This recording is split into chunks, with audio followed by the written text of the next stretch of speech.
This question is taken from the ENGAA 2020 section 1 paper, and it is question 11. A car of mass 800 kilograms accelerates from rest for 5 seconds non-uniformly and then moves at constant speed as shown. So this is the distance time graph. What is the average force on the car during the time it is accelerating? So we're looking for the average force during this period. So the average force should just be equal to the mass times the average acceleration using Newton's second law, so F equals ma.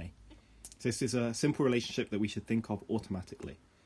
So we know the mass, so the problem will just be getting the average acceleration. So how could we get this? Well, just like average speed is the total distance divided by the time, then the average the average acceleration will be the total change in velocity over the total change in time.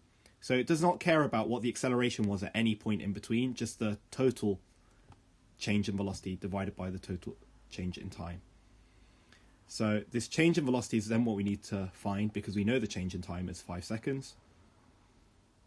So the change in velocity is the final velocity at 5 seconds minus the initial velocity, which was 0.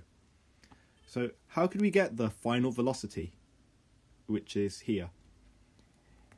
The question does mention that it moves at a constant speed after this period when the force stops acting.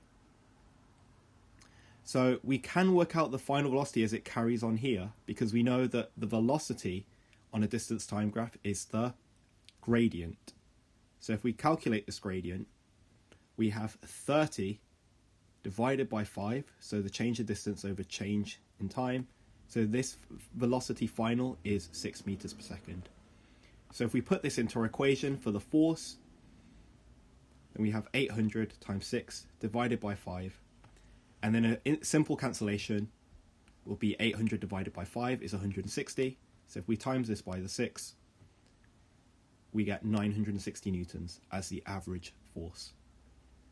So 960 newtons was the average force acting on the car during this period of time.